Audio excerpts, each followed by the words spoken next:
The Day of the Dupes is an amazing portrayal of political savvy. In 1630, rival factions reached a head in Louis XIII's court. Louis's mother, Marie de Medici, gave her son an ultimatum. Either one of Louis's top advisors is dismissed or she herself would leave. The French king left the court and retired to a hunting excursion. The celebration began of the presumed dismissal of that advisor. Unaware that while the king was away from his court, he was actually with that advisor. King Louis assured the man of his continued support. Louis XIII's mother eventually exiled herself from the royal court to northern France.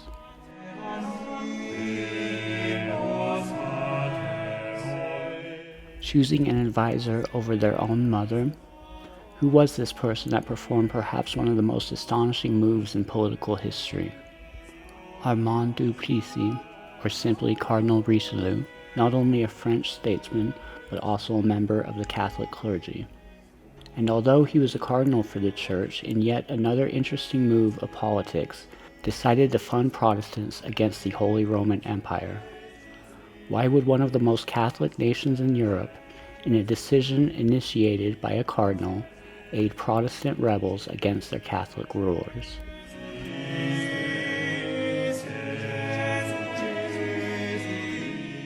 Spain was ruled by the Spanish Habsburgs on France's western border, and with the rise of the Austrian Habsburgs in the Holy Roman Empire, the concern was with being encircled. Seeing an opportunity to weaken the ascension of their rivals, Richelieu offered funding to any nation that would invade the Holy Roman Empire, liberate the Protestant rebels, and dethrone the Habsburg Emperor Ferdinand II. From religious conflict in Germany, a world war was about to begin and consume Europe for 30 years.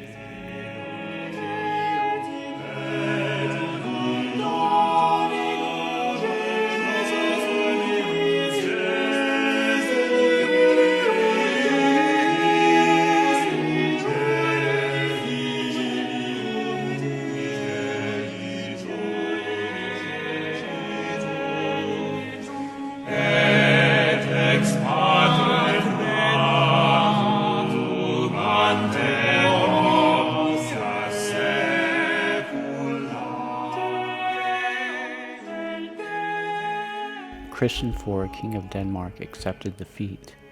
He seemed like an ideal choice as he was Duke of Holstein and also the brother-in-law to Frederick of the Palatine.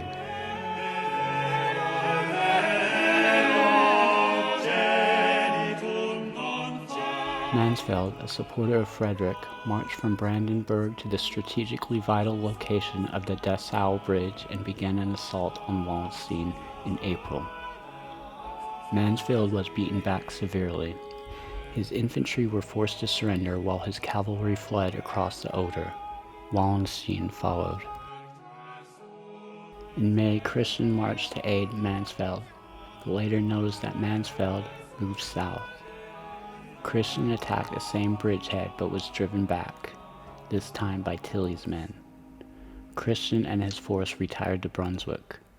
Tilly followed and reached the Danish army at Lutter in late summer.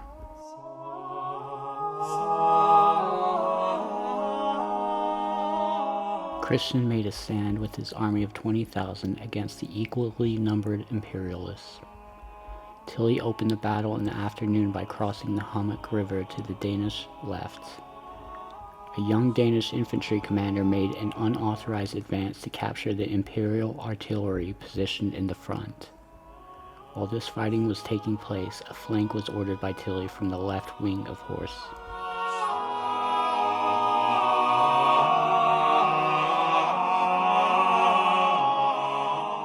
At the time the maneuver had been completed, Tilly's infantry had repelled the enemy advance and had pushed forward across the river. Christian's horse were able to hold against Tilly's double flank, while the third and second line of infantry retreated north. However, the first line of infantry were not able to disengage from Tilly's push.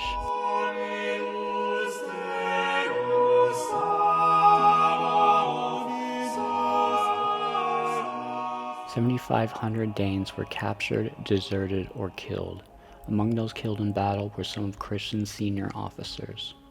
The intervention of Denmark was a complete disaster for the anti-Habsburg force shortly after Lutter. Emperor Ferdinand had no opposing army in the Holy Roman Empire, and strong Protestant bastions like Brunswick, Mecklenburg, Brandenburg, and Pomerania had no choice but to offer varying levels of political deference to Ferdinand.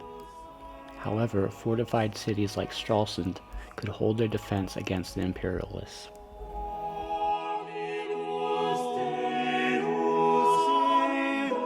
Ferdinand had the leverage to humiliate Christian for it with terms of surrender, but the terms offered were quite generous. The emperor had no interest in war with his neighbors, especially his northernmost neighbor.